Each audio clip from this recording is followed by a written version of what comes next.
Call the meeting to order. We have some need to go in and speak with our attorneys, so I move that the board go into closed session pursuant to the following subsection or subsection of GS 143-318.11a, and that would be to consult with an attorney. Which one? Okay. Employed to retain the public body in order to preserve the attorney-client privilege between the attorney and the public body. All those in favor say aye. Aye. Any opposed? None. All right.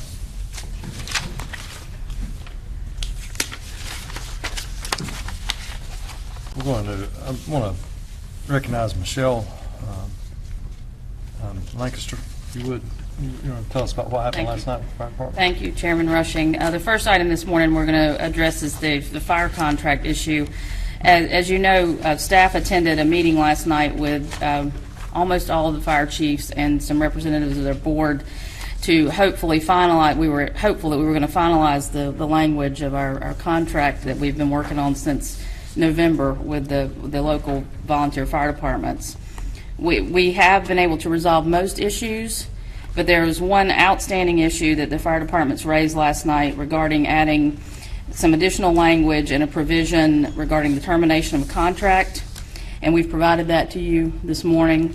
There are two components of that the fire departments have asked to be added. One of those is regarding their assets, and the last is a final paragraph which applies regarding dissolution as a result of a deliberate act on the part of the county. And so what we're asking this morning, and what I indicated to the fire departments, is that we felt like we needed policy direction from the board regarding how you feel about that particular language, and so we're asking for direction from you regarding those two components for that one particular piece of the contract. Whatever direction we have today, staff will finalize our draft agreement, send that out to the fire departments, and hopefully have those wrapped up before the end of June, and let you know next week which contracts have been signed and if any have not, if any are remaining. This is the final outstanding issue that we have regarding the contract. All right, thank you. The way we understand it is that this language on the bottom that reads, "This paragraph shall not apply to the dissolution as a result of a deliberate act on part of the county to assume immediate or complete control of fire protection and the fire department service area, notwithstanding the fire department's willingness and ability to continue delivery of service and in compliance with this agreement." So what we're looking at is basically saying that you want assurances that we are not going to take, like we're not going to come in and say, we're going to take over fire service and we're going to take all your stuff. And I think that the board's been pretty clear and individual members have been clear that that's not what we're looking to do. So we have no problem, I have no problem adding this language. We'll take a vote on that to make sure that you understand we have no problem with that, and that's not what we're trying to do. Does anybody have anything to add to that? Would anybody like to make that motion? I'd like to make a motion that we accept the paragraph as read, and also a statement by this board that there is no intent of the county to try to take over fire service from our volunteer fire departments that have so faithfully delivered service throughout the past 60 years. Any other discussion on that motion? All those in favor say aye. Oh, excuse me. Before you act, it's my understanding from the motion that you're agreeing only to the paragraph that was read and not to any additional language that was added in the section. That's correct. And let me be clear on that. There was we have three. We have the county's proposal, we have the fire department's counter proposal that was accepted by staff, and then we have additional language in another revision from last night. And there were two parts of that. The one part, what we just read, the paragraph, that we're not going to make some action of the county to take over fire departments and do that. That's fine. What we have a hard time understanding is there's another part in here that says it's changed from all assets such to all fire department assets, except those assets purchased on or after the effective date of this agreement, and remaining after payment of all fire department debts shall be liquidated. We're not able to understand that very good. I mean, all assets was pretty clear. That's language that you had made in your counter proposal. So that was not part of that. Can we vote on the proposal that, the bottom paragraph, and then ask for clarification from the chiefs Okay. on that first, I don't have any problem with that. first You got a problem sentence with that? where we have some questions? Okay, I don't have any problem with that. So let's vote on the fire department's counter proposal that was accepted by staff with the inclusion of the paragraph at the bottom that said, "This paragraph shall not apply if the dissolution of the resulting is the result of a deliberate act on the part of the county to assume immediate and complete control of fire protection in the fire department's service area, notwithstanding the fire department's willingness and ability to continue service in compliance with this agreement." Is that right? Okay. So we're ready to vote on that one. Any more discussion on that? All those in favor say aye. Aye. Any opposed? None. Okay, now, does anybody want to try to clarify that other paragraph, or is there any? I think it kind of popped up at the last minute last night or something, this, The sentence came to us afterwards. I'm not sure which chief would like to address this.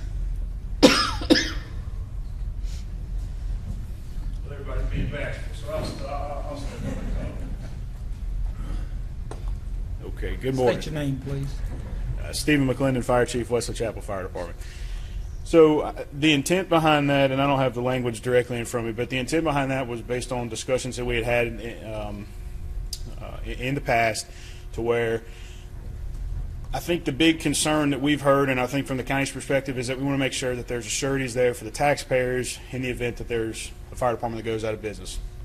And the fact that there's tax dollars coming into the district. Chairman Rush, I know you and I have spoke about this and want to make sure that there's language in there that provides to where if something happens to the fire department and they leave or dissolve, that the assets that were purchased from within that district are purchased within Union County, stay in Union County. And I think that we've captured that. What we've heard from a lot of the fire departments is that the fire departments have a rich history in Union County dating back 60, 70 years in some cases, and a lot of the equipment, the funds, the buildings that are currently in place were raised through local donations, raised through knocking on doors, barbecues, fundraisers, things like that. This is all pre the language that we're talking about in the contract tonight. And so I know there's provisions in some of the fire department bylaws that say, assets that are currently owned by the organization are donated to whatever community organization, things like that. And so what we're saying is that anything purchased on or after the effective date, so if a fire department buys a fire truck paid for by Union County tax dollars, then that fire truck would still stay locally in that community if the fire department dissolved. But if the fire department has a building, or the fire department has equipment that they've purchased in prior years that is currently an asset of the corporation, that still belongs to the corporation, and they can do the dissolution based upon what's in their bylaws. Am I stating that correctly? Is that right? So just to be clear, that phrase is simply from the effective date forward. And so we understand that there's proposals that have been discussed for the last several years in regards to buying capital items for the fire department. So all those capital items, if they're purchased in prior years, then those will be protected under that clause. But what we're saying is the things that were purchased in the past through fundraisers, knocking on doors, things like that, then there's certain provisions in certain fire department bylaws that would ineffectively prohibit them from signing the contract without that language in there. If I may, the language that the counter that the departments came back with stated that all assets remaining after payment of such debts shall be liquidated and or otherwise distributed by the fire departments in conformity with statute 55A Article 14, but then limited in geographic scope to that area. Would that not accomplish the same thing that you're looking at now? Because if you did liquidate, or if you did go cease service, would you not use those or liquidate it within that area? And according to that statute? So I think the intent there was we have to liquidate to satisfy the debt and the liability for the corporation.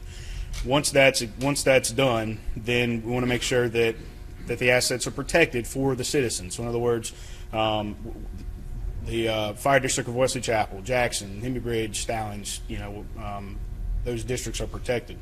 But there's some language in there. Is my understanding that some of the other fire departments in the county may have language in their bylaws that prohibit certain equipment or certain assets that were purchased prior to this effective date. I think that's the big key here, is we're talking about prior to the effective date, to where they're not in a position to be able to move that equipment.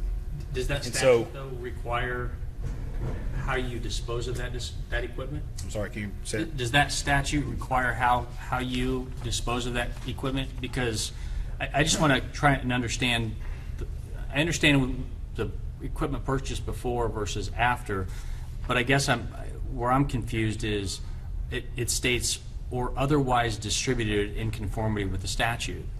Wouldn't that accomplish the same thing, in your view? That was language that was put in there by I'm not a lawyer, so I can't, me just being honest. But I know that there is a process for the dissolution. There's a process that says that, things purchased within the district have to stay within the district, and so on and so forth. I think with that clause, once again, I think it has to do directly with assets purchased prior to the contract and the language that is currently in certain fire departments' bylaws in Union County. It's my understanding that there's a lot of the fire departments in Union County that have provisions in their bylaws that are in conflict to the contract. And so they feel that if they have that language in there, then it protects the conflict that's there. Therefore, it gives them the ability to move forward with the contract. And so I think that's really what that clause is there for, is to give them the ability to act within the scope of their current bylaws, also accomplish the contract, with the understanding that we're really not hurting anything, because we're talking about assets purchased before the contract. We're still very adamant about the language that provides securities for the citizens, making sure that if there's fire trucks purchased, capital equipment, so on and so forth, that at all times, regardless of what happens, the fire district will be covered. I mean, that's our number one priority.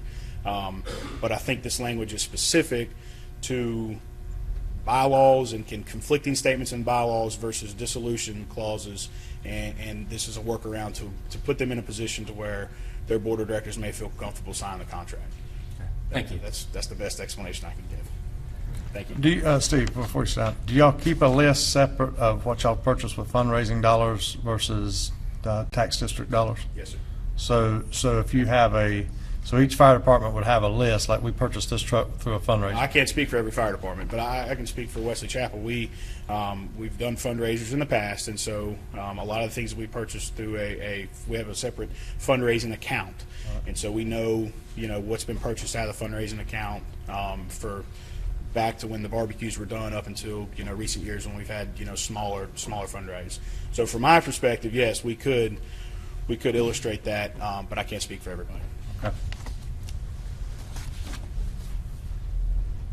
Mr. Chairman, could I ask Jeff or Ben an example? If my dad donated the property that the fire department is on, is the current contract we're discussing provide the county the opportunity to take that asset? If it was given under the premise that if the fire department ever left, or the property would come back to my family? No, if there were restriction in the deed or some other restriction that required that property that was donated be returned to its source if it no longer used by the fire department, then I don't think that would be affected.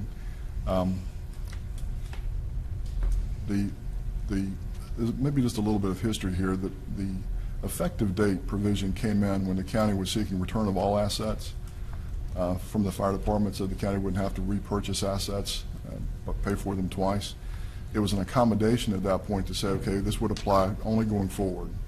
Only if the assets that the county purchases after the effective date would come back to the county.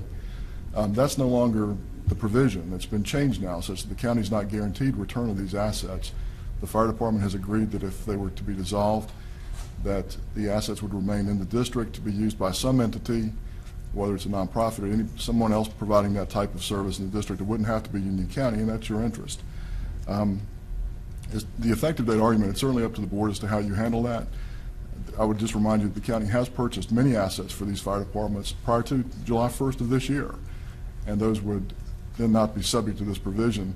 The other thing that I would note is that the language that's being referred to, I think, is maybe just a little bit confusing, and that it's, I think, flipped from what the intent was. I think that they're actually referring to assets purchased before the effective date being protected in a sense, and I think it says the opposite. So if the board desires to go forward with that provision, I can work that out with their attorney.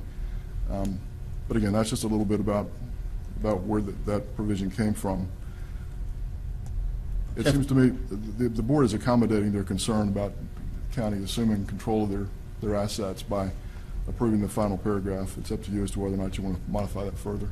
Okay. Jeff, just a quick question then.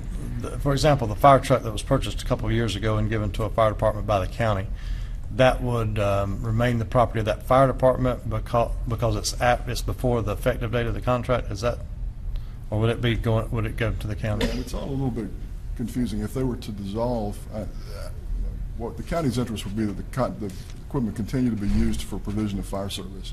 It might be that some of the bylaws references, I think it was mentioned last night that some of the bylaws provide that if they ever were to dissolve, that their assets would go to a local church or something, another nonprofit.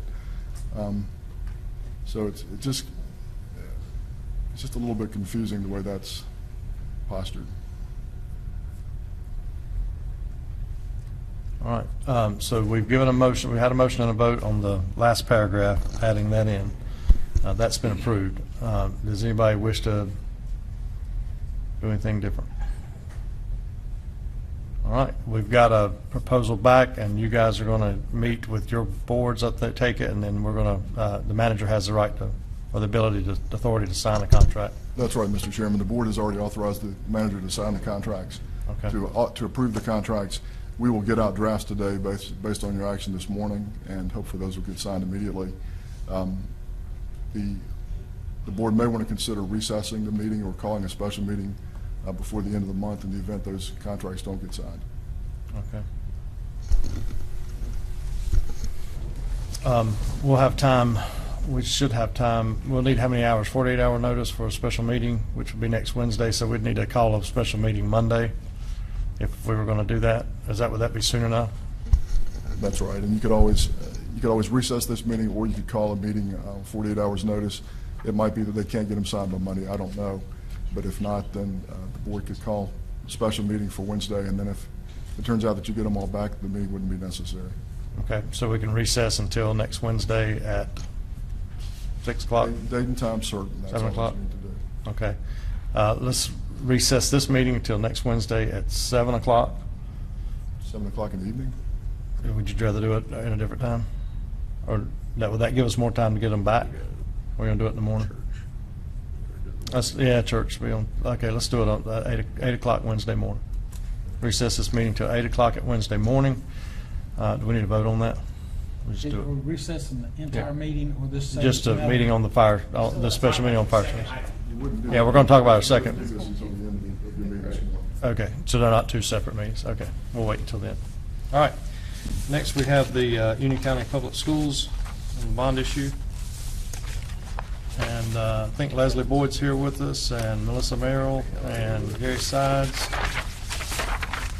Chairman Rushing, if I could, we actually have two bond questions that I think the board is going to discuss, the SPCC request and also UCPS. And so Mr. Yates has a few slides that I think he'd like to go through, and then if you would like to hear from the folks who are in the audience. And we have Jeff and Scott Leo, our bond counsel, here to answer questions if you have any this morning. Thank you, Michelle. You should have at your seat a couple of slides or a handful of slides concerning different impacts and discussions from Monday night as well as other discussions. So kind of what we'll review real quick is the library concept, because some of the discussion concerning the co-location of the library that was presented by SBCC on Monday. To review the tax impact of some of the various options, then we go back through the question language. As Michelle mentioned, we have Scott Leo here with us, standing by to draft whatever you guys would like, so that we can get that in play for the upcoming cycle. So the library concept. And I think it's important to note that this idea is evolving, and it's a concept at this point that still requires some work, but I think it's also important to note that there's some very varying kind of dichotomies between the two issues. The SBCC library concept, as it's envisioned right now, or as it was proposed, as mentioned by Dr. McGee on Monday, was that it would be about a 7,000 square foot library co-located with the satellite campus in Western Union County, maybe the Waxhaw, Weddington area. And that was a 7,000 square foot attached library to their satellite campus, meaning that it's an academic library. The the library master plan that was done in 2007 identified a need for about 40,000 square feet for a community library. And it's important to kind of note that those are kind of two different components. When you're looking at an academic library, you're talking about materials and stacks related to kind of what the college provides. When you're talking about a community library, you're looking at various different ways or different services. And I'll come back to that in just a second. But keep in mind the potential issues on the singular question on the ballot. We have some separate governing boards. You have the SBCC board that would kind of govern the construction of that project, and then you have your opinions and kind of how you would see it going forward. So if you were to combine those questions on the ballot, you kind of locked in to have SBCC do and operate that project. You couldn't have a standalone. If you broke them out into two questions, then you kind of have flexibility in that process. Kind of going back into the goal of what those two libraries would be. If you, like I said, if you have a singular question that ties them together, the community library concept is that it services all of the age groups from small children all the way through senior adults, whereas an SBCC library is more geared to the college age clientele that they serve and the workforce development components. So kind of keep that in mind as you're looking at this question. The most flexibility you would have in having the two questions would be to have the two questions. Again, if you joined them together, you're kind of limited back to that original concept of that co-located facility. So what we're giving you is some options on the SBCC piece. The first option, what we're referring to as SBCC option 1, is the combined facility with the community college. It provides the $10 million for the construction of the library component, which would expand that to a much larger facility. The tax impact would be about $1.55 or 1.55 cents. We haven't worked out the operational impacts of that, but this would allow you to do that. And I want to point out real quick on all these options, we've added the cost of issuance because you need to add the cost of issuance to the bond amount. It's 0.75% at this point. That's an estimate. It's a conservative estimate. If we don't spend it, it won't be issued, but we need that latitude to provide the cost of issuance and everything during the bond issues. So that the SBCC option 1 is fully loaded with the community college and library, co-location library concept. Option 2, in this case, which would be $0.0125, is only the SBCC request without the library, joint co-located library. So whatever library facility they included in their campus would be theirs and part of their planning. We've given you a library option to do as a separate question, which would be that third option, or what we call the library option.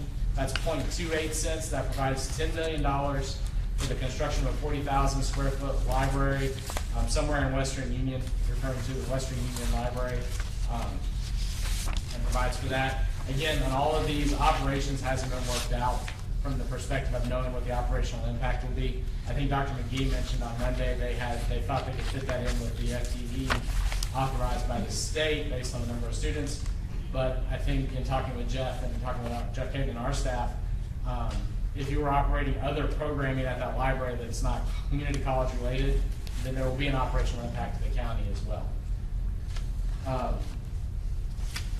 If you go down, so that's I'm sorry, let me go back. That's the library option and the SBCC options. I think as staff, what we would recommend to you moving forward would be that you would split those questions to give you the most flexibility and having essentially option 2 and the library option, because then you wouldn't be pigeonholed into doing that joint project with SBCC. It doesn't preclude you from doing a joint project or a co-located project, but it provides you the maximum flexibility across that.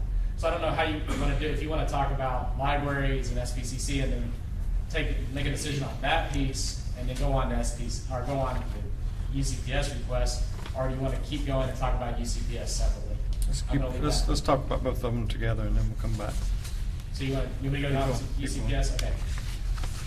And one of the reasons why we didn't have everything ready for you this morning is until now is that UCPS met last night.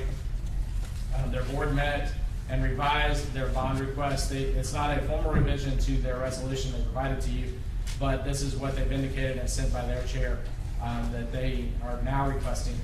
And that new request is about $53.6 million.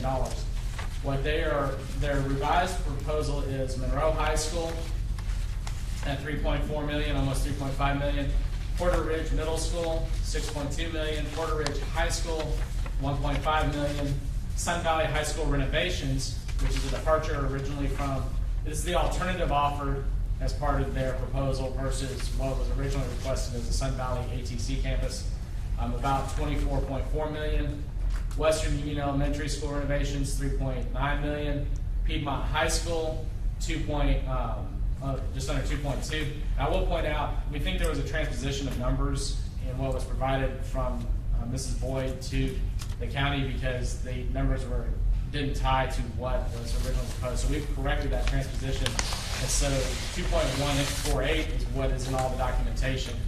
So just to clarify that. And then a new transportation facility at about $12 million. So that totals out to about $53.4 million.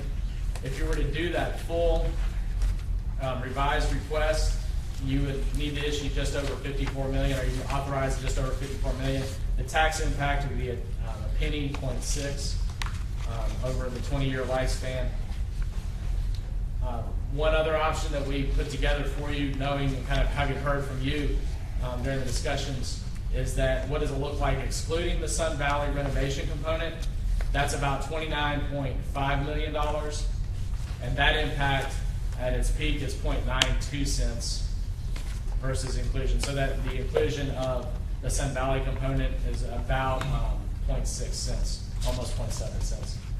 So keeping in mind, you have the option for your question to be as general or as specific as you want it to be, or in the number of questions that you want to ask. So with that, I know I kind of ran through them quickly, but I wanted to give you kind of all your different options, and we can run other options if that's what you would like. So I give it back to you, Mr. Chairman, to give us some direction on that. And much discussions this week with various people, and I attended the meeting last night with the school board. I've got a lot of concerns, so I think if you have any statements to make or anything that you'd like to talk to us about, Leslie Boyd, the chairperson of the BOE, is here. If you'd like to make any statements now. Yeah, I'd just like to make a quick statement. I know that I've talked a lot this week. I've talked a lot the past year, past 18 months. We've talked a lot collectively about working together and moving forward, and I'm committed to that. Chairman Rushing, you and I have talked. We're committed to that. We came to you, this construction community equity plan. It's been in the making for 3 years. It's taken in our needs. It's taken in our community needs, our principals, our board, our facilities committee. We put in a lot of work, and what we identified were 3 focus points: stability, equity, and removing mobile classrooms. And as you said, we understand that $227 million is a lot to bear. I pay taxes in this community just like you. I know that you were a product of this school. My children, this is the only home they've ever known, and God willing, they will graduate from this school. So in the effort of understanding that we've heard what you said, and as Mr. Yates has said, we met last night and we heard, I know Chairman Rushing, you've quoted twice in the papers that you would entertain a smaller bond. And I know that Chairman Lance Simpson has said that he would entertain a smaller, would entertain. No promises, just entertain. And so what we've done, all of the hard work, and it was painful for some after all those years to pare that down, but we did it. And the reason that we did that is because it is time for the rubber to meet the road. We want to work together. It's time to work together. We can put all the quotes we want in the paper. We can kumbaya, but this is where it is. We have pared that list down to meet our stability. And I would argue that it's not just stability for Union County Public Schools. We're a county. It is economic stability, safety stability, and community stability. The parents in this community need to know that we are working to ensure that where their children are going to school, it's a stability issue. It's not a here or there. It's where can we go and know that this is where we're going to be. And so I would ask that we look at this not as a Union County Board of Education request, but as a county request. Not only would I ask you to put this on the bond for the voters, but I'd like for you to champion this request and come together with us as a county, because Union County, we've been plagued the last 3 years. I don't even have to go on the list. You can Google it. People from outside have been plagued. It's time for us to get back to the county that brought me here, that kept you here. It's time for us to work together and to buckle up. And it would be great. These needs, it would be great if I could have Mr. Yates shake out his money tree, but as I tell my children, there's not one on Chimney Drive, and I don't think there's one out back. So we need to figure it out, and I would ask that you put it on, not only put it on the bond and then wipe your hands, but to champion it together. And if you really want to work together and come together as one Union County, that's what I would ask for you to do. Thank you. Can you stay up and answer some questions just in case we have them? All right, Ms. Merrill's the facilities chairwoman. If she could come up too. And Gary, you want to come up too? We'd love to have you up there. As I said, I attended the meeting last night where you spoke about the needs, where we talked about the priorities on the projects, and these were identified as priorities. Now, some concerns that I have is 3 of the 6 districts weren't represented at last night's meeting to speak up. There are some concerns of there was no prioritization. It was just an all or nothing list. So again, it would be up to us to change anything if we needed to. I'm looking at the list, and Porter Ridge Middle School, for example, remove MCRs and add 15 classrooms. If there are MCRs there now, as there are at many schools, why would we remove them at this time just to build brick and mortar? How many MCRs are at Porter Ridge Middle School? I believe there are 21 MCRs, and a lot of the electives and specials are out. Okay, so we would be removing 15 of those 21 and replacing them with brick and mortar. Correct. Okay. And what I will say about Porter Ridge Middle School is the current capacity for that school is 1,200, and we need to take that to 1,600. And what I will share with you today, using McKibben's projections over the next several years, Porter Ridge Middle is already in watch, going towards cap, and we're looking at anywhere between, depending on the year, 125 kids over at that school, and approaching almost 300 over, around 280 students over. So when you have a facility whose capacity is 1,200 students, we're asking for this bond, $6.2 million, to take this structure to 1,600 students, because the demographer, Dr. McKibben, has told us that we're looking at adding almost growing 300 over. So okay, I'm looking at the projections, and you've got a current capacity of 1,400. That's the cap, and I'm showing 2021, 2022 is the first time we get to 1,405. That's Porter Ridge Middle School. And if we're talking about removing those classrooms that are already there, and then building classrooms just to replace the ones that we removed, that's one of the concerns that we've had, and I've heard time and time again, is that if we're taking away the mobile classrooms from a school just to add in a brick and mortar classroom, Is it needed? Probably so. Should it have been done when the school was built? Maybe so.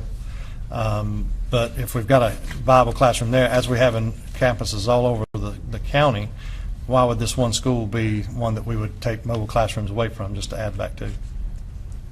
If we're not adding capacity by taking, if we built classrooms and left the mobile classrooms, we're talking about removing them. Mr. Rushing, I don't know what numbers you're looking at. Oh, but- this y'all gave us the other night. Okay, but the report I have here from the demographic study, my core capacity for Porter Ridge Middle School is 1,200. Okay, it says 1,400 and current watch level is 1,300 on my paper that you gave us the other night. I have a current watch level. Okay, the watch level, okay, if you think about a traffic light, you It's have 1,300. green, you have yellow, and you have red. Okay, Watch level is your yellow. That's your caution. So Right. that's when you've got, we're saying that our student capacity is 1,200 for that building today. no, your If current, your if you current go to cap level is watch, 1,400 watch is 1,300, and cap is 1,400. and cap is 1,400. That's That's when you act. That's when you cap act. is when we have to send letters to all of those parents and say, your school is on cap, Right. and nobody else can go there again. But the building structure, brick and mortar today is 1,200.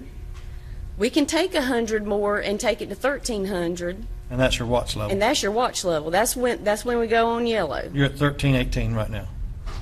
Right. And then if we go to 1,400, that's when the Board of Education has to come together, and we send out letters to all of the families saying your school is now capped. Okay, but you're saying So we're if going to... anyone else moves into that district, we have to find another school to send that student to. You're saying that you're going to remove classrooms from that campus? Yes or no? Yes, the plan is to remove So we're going to remove MCRs. and replace, not add classrooms or capacity. We are adding 15 classrooms, How many mobile classrooms are you removing? 12. So you're going to remove 12 and add 2 classrooms. So again, that's the concerns that we're hearing, is that, there's 19 classrooms, mobile classrooms, we heard at Wingate, 18, I believe. 18, 19, close to that number, but they're not on this proposal. They do. They were on the CCEP, right? Yeah. Ms. So- Merrill, if I may, you have 21 MCRs at Porter Ridge Middle, correct? Correct. And you're eliminating how many? 12. So there'll still be 9 mobile classrooms there, correct? Correct. Along with 15 new classrooms. 15 new classrooms. So we'll go to 27 classrooms versus the 21 that we have right now that are all mobile. That's a fair statement. Okay. Wait a minute. How do you have 15, you remove 12 and have 9 left? I apologize, 24. My concern, and I've been a vocal critic of the schools and the plans. The reason why I said I would entertain this is when I go through the numbers, for me, it is about the kids and it is important, but I don't want to do something that is temporary. That's the purpose of the mobile classrooms. My kids went to school in mobile classrooms. I have no issues with mobile classrooms. They serve a good purpose. My concern with some of these schools that we have listed here is that it is not a temporary issue. And that's why I look at these schools. Porter Ridge already has 21 mobile classrooms that are there, and it's projected to continue to grow into the near future and beyond McKibben's forecast. That's the high growth. So if we don't do anything, we'll not only have 21 mobile classrooms, we may have 40 by the time in 10 years. And it's going to continue to grow. I think that's the same thing in my view for the other ones, and why I look at this is it's not a temporary situation. It is an ongoing issue, and while I agree with the chairman that I don't think getting rid of mobile classrooms is the answer if it's a temporary solution, I think at the end of the day we need to make sure that whatever we do, it handles that capacity issue for the next 10 years.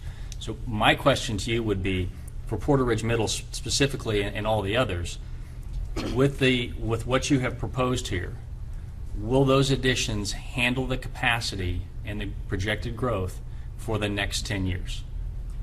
And my answer would be yes. Using Dr. McKibben's numbers here, I'm looking at his report for Porter Ridge Middle School.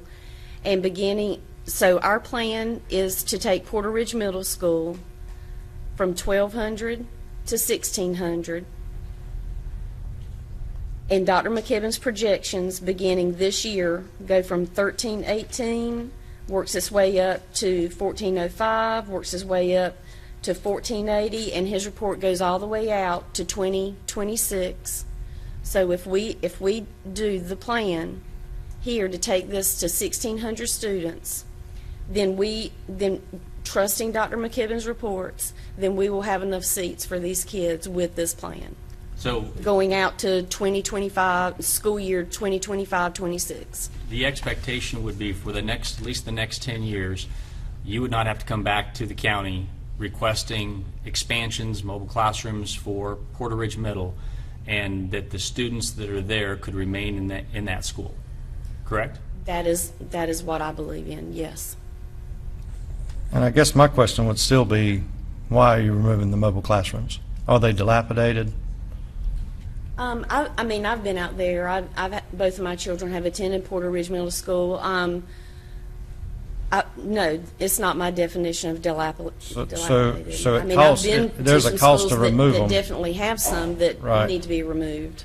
So, Not Porter Ridge. so would it be better to spend those monies on the schools that have classrooms that are dilapidated than to spend it, and why not leave the nice mobile classrooms there and not, Because Porter Ridge is a high-growth area. okay, but And- so was Marvin Elementary School. We had many mobile classrooms at Marvin Elementary School years ago. Children have gone to mobile classrooms. I mean, the question is why would we take a perfectly good mobile classroom away and take classroom space away just to add classroom space back? Because of their location, is that part of the reason? There is absolutely no high growth at Marvin Elementary, No, so I no, don't know. I guess what the point I'm was. looking back 15 years ago, 12 years ago, when, I wasn't guess what I'm getting at is why 15 would, years ago, here's the bottom line to Well, it. here's the thing, too, you gotta understand that a mobile classroom for a high school classroom and an elementary classroom are different. You can fit more kids in an elementary mobile than you can in high school. Okay. Do mobile classrooms have to be removed at Porter Ridge Middle to accommodate the new classrooms? They, They do. That's what you said. So that's the purpose of moving, and that's why it's not getting rid of all of them. Where the new classrooms would go is unfortunately where the mobile classrooms are located, and we would still utilize the remaining mobile classrooms.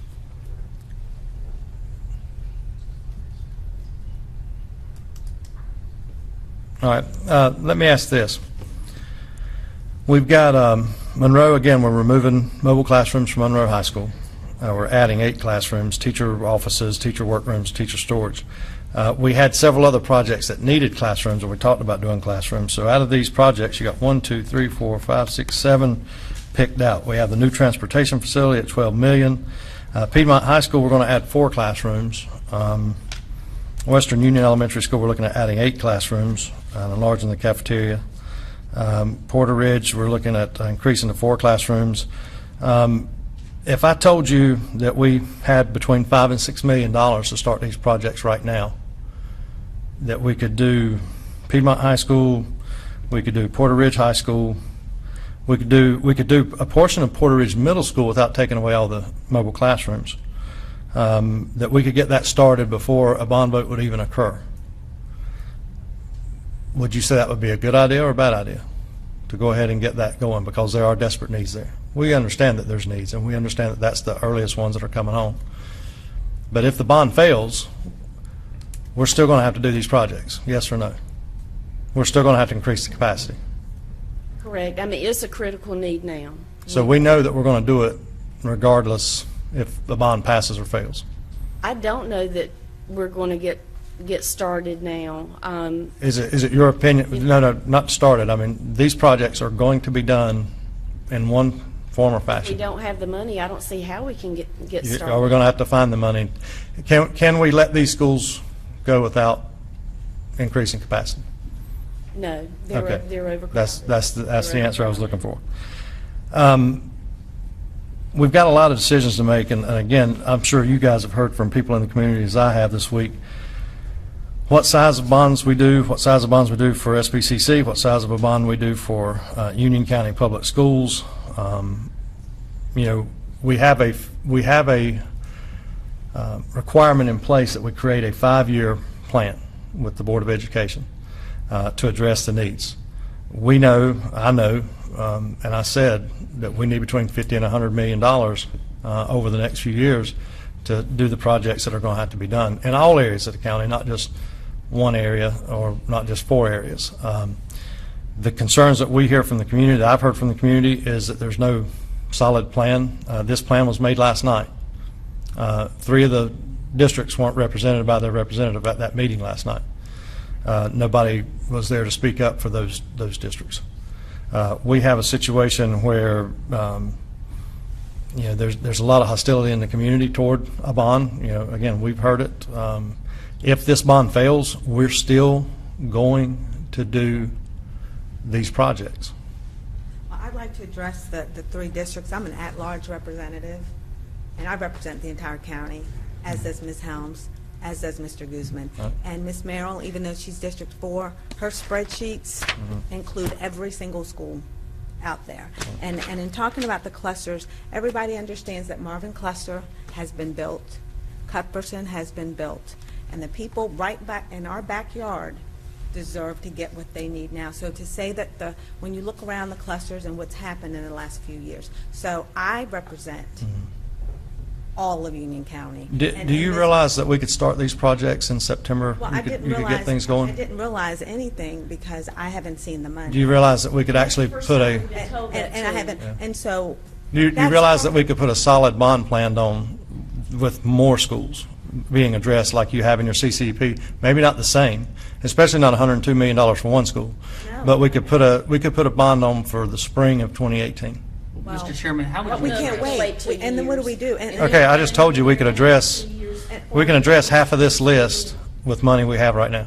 Mr. Chairman, where's that money coming from? It's coming from, Jeff, would you like to explain where the money's coming from? In the schools at Warren tax, there's fund balance. Of the A little amount? bit of fund balance. There's about $3 million at this point. And in conversation, if you were to look at the currently appropriated capital program that the schools have, there is also a big chunk that's not specified to a specific school for roof maintenance. With all the money invested in roof maintenance, if you were to allocate maybe 2/3 of that, $2 million of that, plus the $3 million that you have in fund balance or are projected to have in fund balance, you could have around $5 million. Once the audit's done, you may be up to $5 to $6 million of cash available. It's going to take 2 steps to do that. Part 3 of that's on our side of the books, can be appropriated by you as a board and amended your CPO. The other $2 million will have to be requested from the school board to move out of that undesignated bucket of roof maintenance money to be allocated specifically to projects to do. So that's when Commissioner Rushing says $5 to $6 million. That's the $5 to $6 million he's talking about. Well, I guess my math is off, but I mean, I'm not a supporter of the transportation facility because the plan already calls for it to have to go back out to rebid. But $6 million doesn't seem to cover $40 million worth of improvements for the schools that I think you, Mr. Chairman, agreed need to be done right away.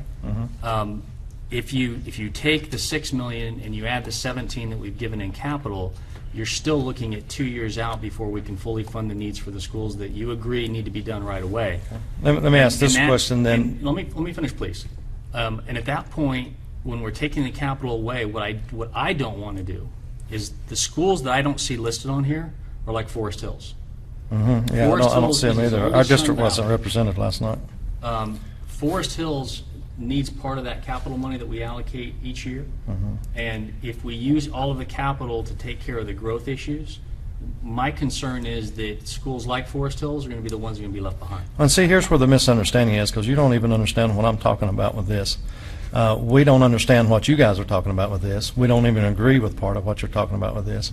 So we have an opportunity to sit down over the next coming months and develop a plan, Well, we've a sat- 5-year plan for everybody. Well, we sat down, and the thing is, we can sit, and Ms. Merrill indicated on Monday that we needed to get working on some of this yesterday, and as. Who's the Commissioner- superintendent for Union County Public as- Schools? Excuse me, as Commissioner Simpson pointed out, we have our capital list, and while you don't see Forest Hills on this list, you see it on our capital list. Right, the You big see list. Parkwood. The big list that we need to develop.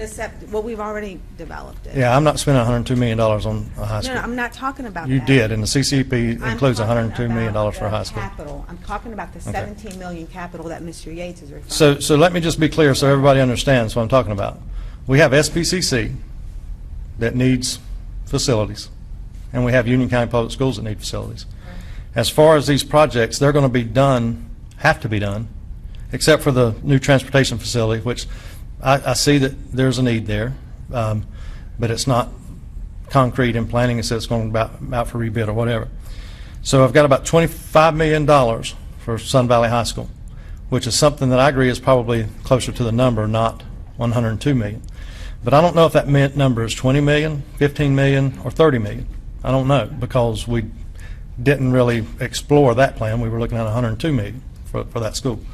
I will say that that was always one of the options. Right, and that's why I'm even talking about it, because it was always an option. It was always an option. Y'all explained that to us when we were at Piedmont Middle School.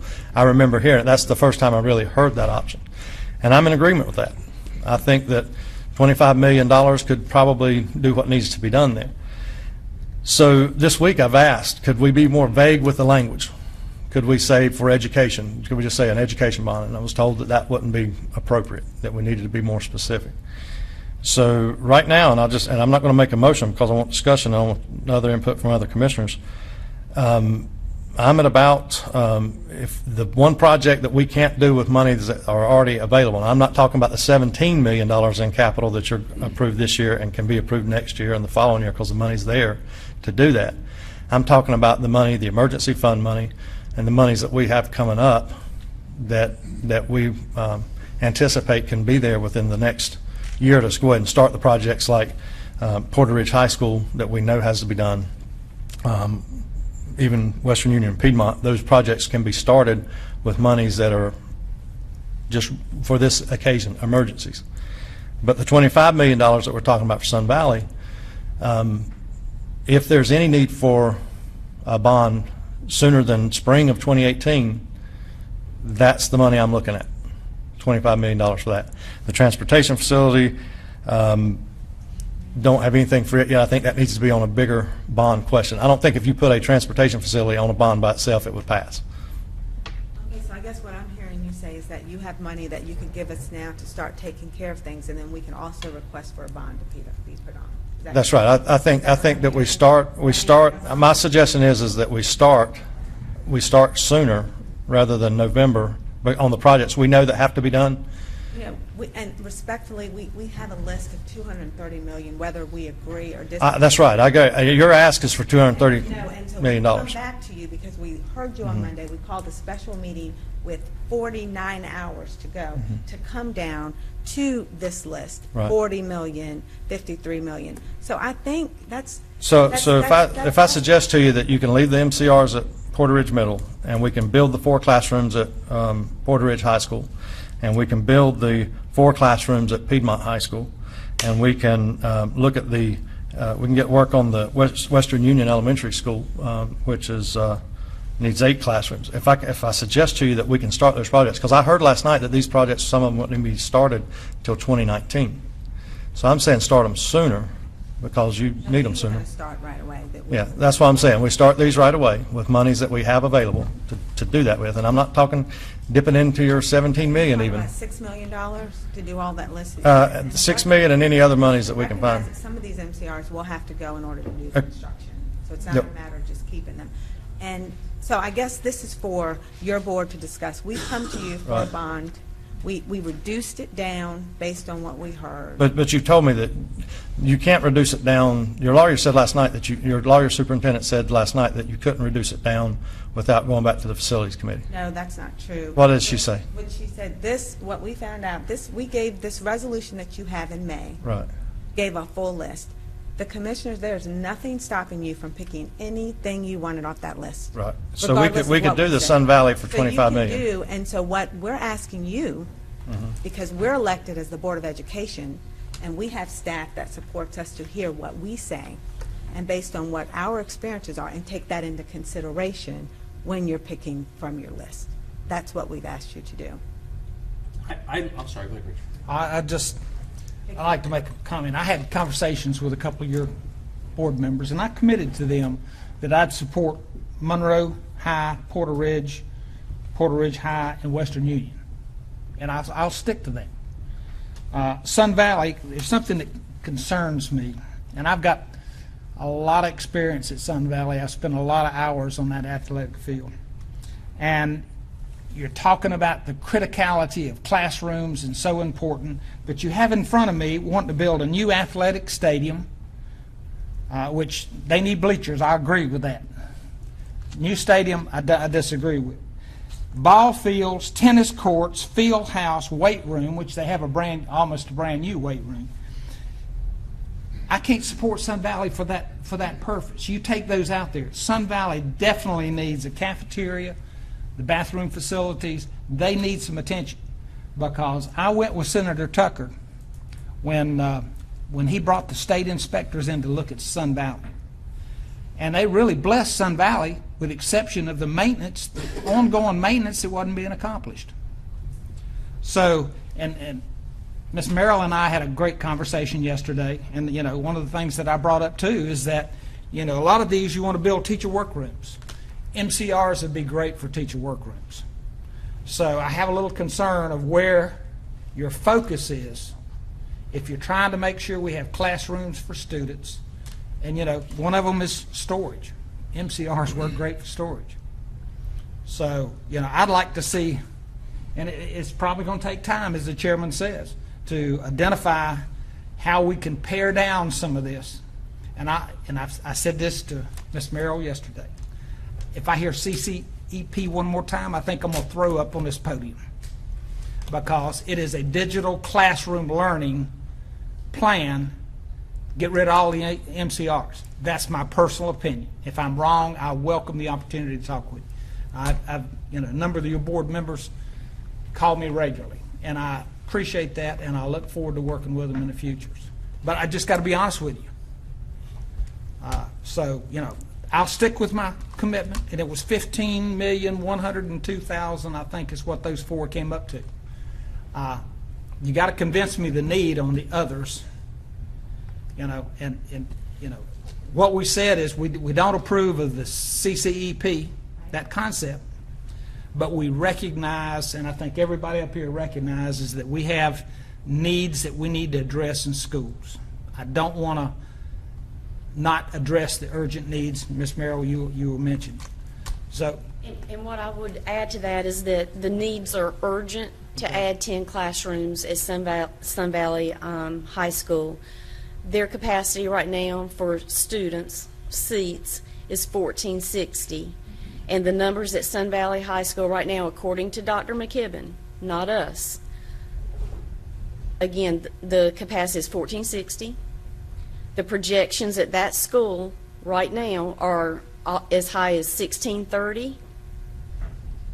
And we need those 10 classrooms, and we need the ADA upgrades on all the bathrooms and everything at that school. the cafeteria is urgent. And the cafeteria, the media center, the auditorium, a new course room, the ADA renovations, those are urgent. I don't disagree. And to add those 10 classrooms and to have this construction site, things have to move. And I know you mentioned ball fields and stuff. We're not moving those around because we want to. We're moving them around because we have to. And the other thing that's very critical out at Sun Valley that people may or may not be aware of, but there are very serious drainage issues around that stadium. And we had sinkholes in the middle of the night that they had to rush out. I believe it might have even been during football season, where they had to go take care of sinkholes around that stadium to make it safe. Well, I ask you what, that particular part of Sun Valley has changed very little. So what's changed, because that did not used to be the problem. You've got one of the premier football fields in the county. Got some of the worst bleachers, in the press box. I wouldn't be surprised if the press box didn't sway up there. It's that old. And then we've asked, and I had Mr. Delaney here, because those bleachers are, they're concrete, there's holes in them, that's just a big hazard. So I've asked, can we repair those in place? What can we do to get those done? And those are the questions. It's a little bit different. I've heard comparisons to other football fields. This one's more synonymous with Monroe. Our stadium for Monroe was about $6 million, $7 million. And trust me when I tell you, this is my money. When I spend this money, this is my money, because I write the taxes. I write my checks. So I spend my money just as harsh as I want to spend yours. And I've asked those questions. Well, I can tell you, I agree that Sun Valley has dire needs. It does.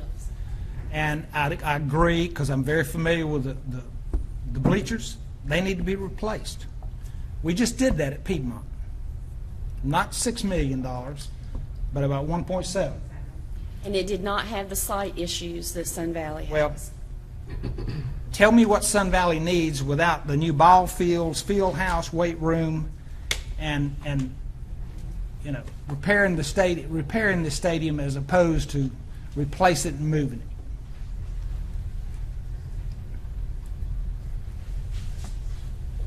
And I guess to go along with that, if you can explain why those fields need to be moved.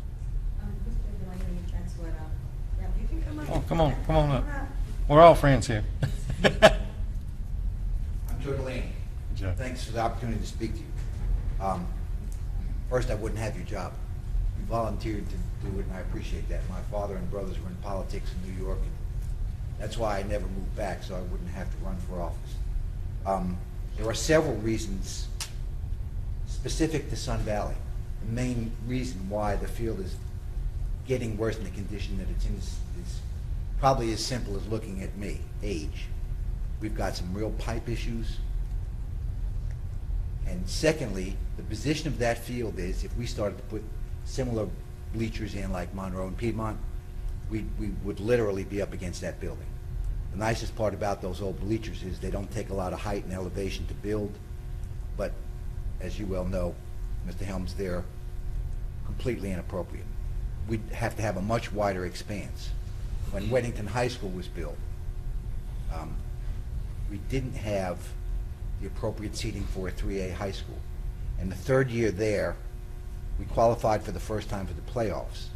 And Mike Lee, Henry Keene, I, and 3 Booster Club members spent an entire Thursday morning with a flatbed taking the bleachers from the Wesley Chapel Weddington Athletic Association, thanks to the Optimist Club, driving them down the street and putting them on the field so we would meet the criteria. Right now, Sun Valley doesn't meet that criteria. The high school league requires that you have 2,000 on the home side. We have 1,568. They require that you have 1,000 on the visitor side. We have 680. If they were to qualify in the upper bracket in the football playoffs, which would mean they'd be the home site, and whoever the team was challenged that home site, the game would have to be moved. The second thing, well, and I'm not defending athletic facility. I'm as competitive as the rest of them. But it is a part of a school environment that's very important. I was the worst principal in South Carolina until we won our first 4A football championship. It changed the tenor of the school, and it changed people's perception of teachers and being principal. And I know the dilemma you're in with financing. People have perceptions about school and waste. They also have a perception about millage increasing and all of those things, and I accept that. But one of the things we have also recently talked about, as a matter of fact, I met yesterday with the principals from the other schools on that campus, is without asking for any additional money, taking a look at the entire campus to see if we could solve some problems that I've heard addressed by the county commissioners and by the school board, which include the traffic nightmares, the bus in and outs, the inappropriateness of kids thinking that lunch facilities include the Pizza Hut across the street because it's easy to get to. And we looked about making a unified campus. That's not a justification for moving the athletic facilities.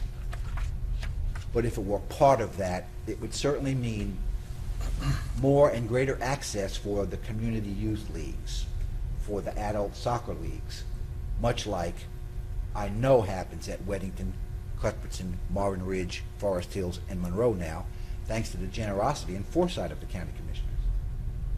It isn't just the educational thing that defines a school campus.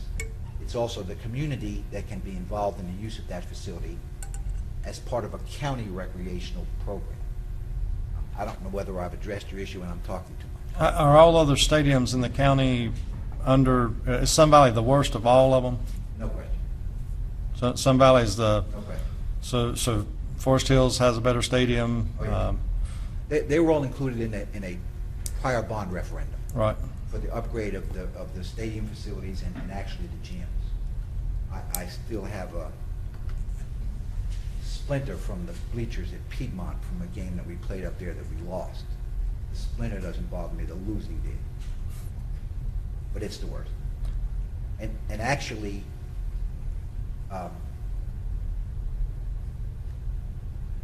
this is related to athletic facilities, but it's not in defense of what we want to do. The other problem with the Sun Valley facility specifically, and the more successful you are, the worse it gets. Access to that facility on a Friday night, or actually at other times when there's other school facilities, is very peculiar.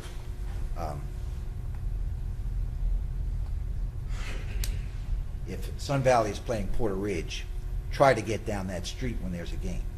And I think that's something that we have to look at when we're looking at moving an athletic facility. We also have to look at parking, receptivity, community use. All of those things are important.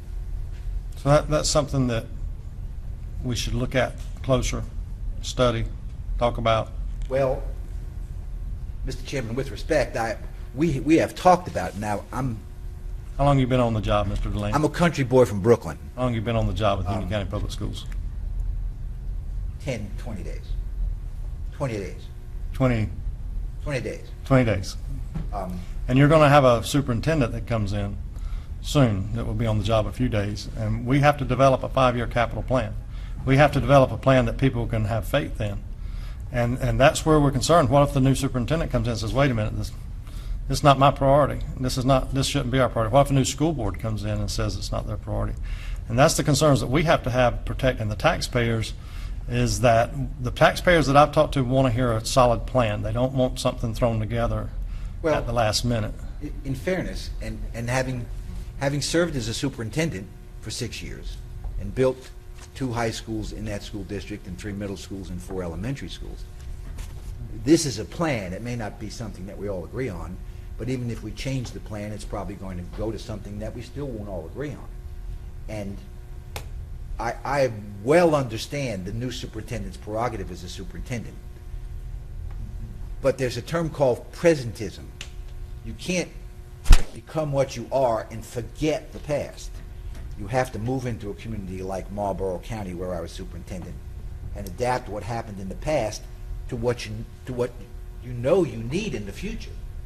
It's here, and I personally don't think, in my last comment, I personally don't think that keeping a report is the Bible, it's a good blueprint, but it has factual validity because he's done all the things he's supposed to do, but it doesn't have predictive liability because he didn't have the good option or didn't even know about things like what's the impact of that bypass.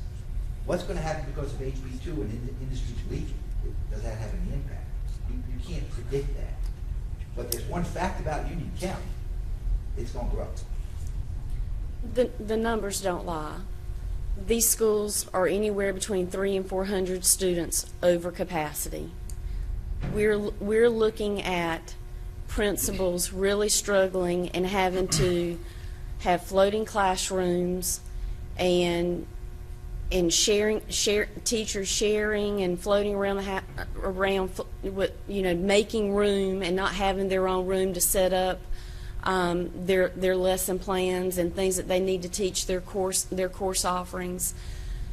I can't imagine, we've been interviewing this week. There is not one superintendent that would want to come here and us not have a plan to address overcrowding. And I'll ask you too, like I we asked- know these numbers, we're overcrowded now. I'll ask you this, like I I don't asked see Leslie. waiting for a If the superintendent. bond fails, are we going to do these projects still? I think, That was my statement. Yes, we are. We need to We get are. these done. We are. So regardless if the voters tell us no, these projects are going to be done. They have to be done. There's no question about it, right? Well, I'm glad you came to that conclusion. No, I've been at that conclusion. I understand. Okay, 'cause that's- But the concern I have is that there's a lot of ill will around the community toward a bond, and more than I've ever seen, and I've been through several bonds. There's more ill will on redistricting. There's a lot more ill will. So regardless of what the cause of it was, there's still, I've purposely called people that I knew always supported bonds this week to talk to them, and they said they did not support this bond. No way, no how. Well, I don't know, you didn't talk to 200,000 people. No, I talked to people who I have an educated.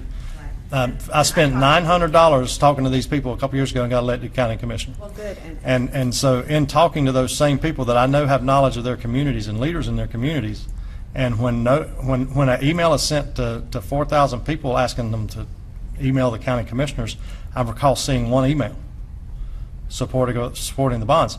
I'd have seen 30 or 40 or 50 years ago. Well, People are unsure. People are unsure. I've talked to people too, and I worked just as much as you did. I'm an at-large. I was all around this county. So what I respectfully ask, again, is that you please consider putting this bond on. We have listened to you. We have pared it down. We're willing to come and actually meet you, not more than halfway. I'm all the way over there. Right. Please. Which we're required to do, So- and we're going to. we've given walked you- away from 75% of our original request. Well, Mr. Chairman, I've spoken to several of the people that you say you've spoken to that were adamantly against it, and what they've told me is that's not true. That several of those people are actually in favor of it. Tell me their names. I can tell you, Ms. Heintel that's down there, if you would like to get Okay, names. Ms. Heintel, are you supportive of a $12 million facility for transportation? You're running for school board. Mr. Chairman, I'm supportive of a bond that helps the schools that are over capacity. And that's what I'm supportive of. And if we can pay for that, and if we can do that, I think would that you be supportive of that? I'm supportive of a bond to go on to pay for it this year. To pay for what? Pay for the renovations of the schools in need. Okay. Thanks for putting. So these 5 schools, What? these 5 or 4 schools or whatever here. Right, and yeah, Sun Valley, what was it? Okay. Sun Valley, Porter Ridge Middle and High School, Western Union. You indicated to me that 40 people called you, said they wouldn't support the bond, no way, no how. I indicated to you that I Okay. Any other county commissioners have anything input on No, this? this is not, I respectfully, as the chairwoman of the Union County Board of Education, I would respectfully, again, ask that you please put a bond on. We have come to you, we've come back to you, we've listened to what you said, and you've heard our break points. I know that most of you listened to our meeting. You've seen we had those core lists that we all came up with, and then we sprinkled in a couple under that. How much of a bond, this 653? So, I mean, there's there's a break there, and that's, You want the 53,653.025, or $53,653,025. That's what you're asking. Or are you asking for 230? we're not asking for 230. You're asking for 53? We're All right. asking for 53, and then with the discretion, I know that that's why you all are here, Okay. because we have what we have, and then you have the power to look at that list. I'll make the motion that we approve a bond for $53,653,025 for the Union County Public Schools to go on this November's ballot. And Is Mr. there any Chairman, discussion on that motion? I would ask for a friendly amendment because I do not agree with the transportation center, given it has to go out for rebid. So I would ask that that be removed from that motion. Okay, I'm not going to accept that. You feel that this is what you need? We feel like we need a whole lot more. This is what we feel like we heard you say, This and will what you came address back. this will address the temporary concerns. Immediate immediate needs. critical, high-growth concerns. Okay. Jeff? I just, you need to give us direction to prepare those, because we'll need about 20 minutes with bond counsel to prepare the appropriate resolutions and everything. But give a direction to staff on that issue. That's what we're looking for, is you give us direction. But I think we need to vote and determine. Yeah, we need to vote, determine the support of So it if first. you're not, this is the motion to give us direction. We'd actually have other motions. There's 3 specific motions you have to take and resolutions you have to pass related to each bond question. And I will make one more comment, since I've been pretty vocal, and I'll let the other commissioners speak. I've let you know my opinion. I've been a very harsh critic of the schools, and I will continue to pressure the schools to spend money wisely. I look at this as a capacity issue that takes care of it for the term. Not that I am in full support of the $12 million, but if the chairman won't accept my friendly amendment, I think as a board, I think it's worthwhile at least letting the voters decide for a penny, 1.6 cents, to decide whether they think it's appropriate. And then it's my understanding that we, at that point, are still under no obligation to spend any or all of that if the plans come back that are different than what we expect. Is that not true? I'm sorry, Mr. Simpson, would you repeat that? If a bond were, if we were to put the bond on and it passes, and what comes back is different than what we expected or what we decided to put on the ballot, we're under no obligation to spend those funds, correct? That's always discretionary with the board. That a bond has been approved does not, a referendum has been approved does not mean that the board has to authorize that. That's correct. So my position would be, I believe it's appropriate at this point to at least let the voters make a decision. And believe me, I do that with a lot of past concerns and future concerns, but I think at this point it addresses the capacity issues. Mr. Chair, can I ask a question? Yes, sir. Jeff, please. If we approve the $53 million, and I concur with Lance Simpson on the transportation, but if we approve, that is approved, is it factual that the money can only be spent on these projects identified? Commissioner Helms, I believe that, and we have bond counsel here, and I'll let him address this certainly, but it'll depend on how you frame the ballot language. Okay. As a procedural point, if I could, there's a motion for an amendment on the floor, is that correct? Or is that withdrawn? I'll withdraw it. He declined to accept it. Commissioner Jerry Simpson, you have any comments? Motion on the floor, sir. Commissioner Vice Chairman Frank Akins, you have any comments? Call the question. All right. All those in favor of the bond request of $53,653,025 as presented by the Union County School Board, say aye. Aye. Aye. All those opposed, say no. Aye. Okay, I'm going to see some hands because I'm hearing different things. All those in favor of the motion to approve $53,653,025, raise your hand. Say aye. Aye. All those opposed, no. No. Okay. 3-2, motion passes. Can I ask for a question? You want some time to write it down? I just want to understand, we still have 2 other issues we need to resolve, but as far as the bond question, do you, I don't presume to assume anything in this case, do you want each individual school listed out in the bond question? Yes. Okay, so I would say you don't want yes. just for Union County Public Schools improvements, you want for Monroe High School, Porter Ridge Middle School, Porter Ridge High School, Sun Valley High School renovations, Western Union Elementary School, Piedmont, and the new transportation facility. Yes, that would address Commissioner Simpson's ability for people to vote on that issue. I would like it to be as detailed as possible to ensure that these projects are completed as outlined. Okay, and keeping in mind, the amount's going to be a little over 54 million because of the cost of issuance component. But it's still the 1.6 pennies, correct? Yes, that's figured into the 1.6 cents. So I guess the 2 remaining questions then is, do you want to do, A, do you want to do SBCC? And B, how do you want to do that? Do you want to do that with a separate library question? Or do you want to do that including the library and not including the library? Because that's the other piece of the component, that's the other piece of the question, of the bond numbers you need. I defer to Frank Akins, he's on that board if you'd like to. I'd make a motion that we do a two-ballot question, which will allow both goals to be accomplished either together or separately, as well as add an additional line for the library.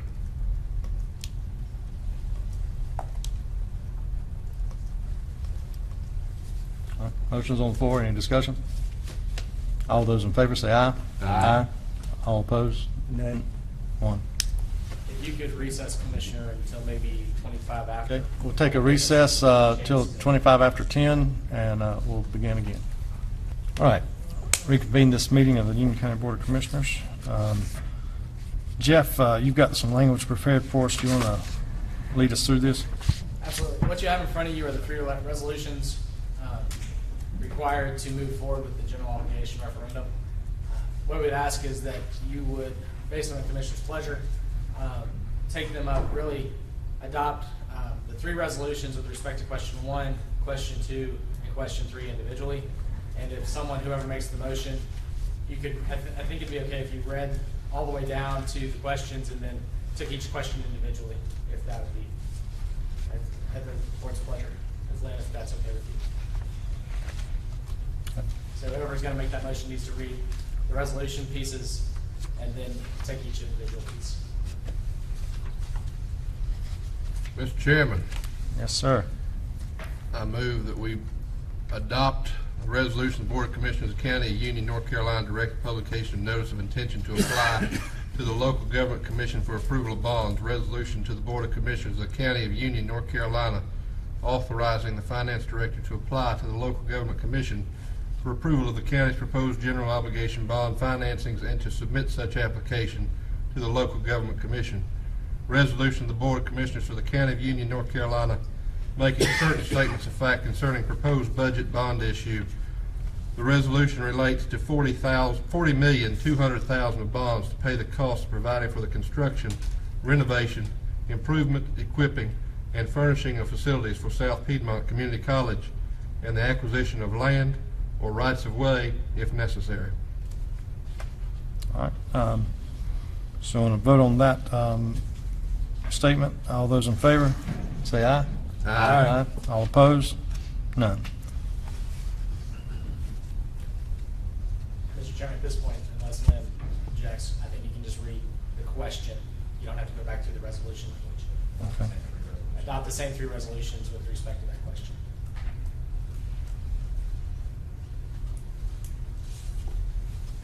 All right. Entertain any other motions? Which portion do you need, Rick? The next one would be the $10.1 million. Okay. $10.1 million of bonds to pay the cost of providing for the construction, equipping, and furnishing of new library to be located in Western Union County, and the acquisition of lights or rights of way if necessary. All right. All those in favor say aye. Aye. All opposed? Nay. One. All right, next we have the 54 million. Anyone want to make a motion on that?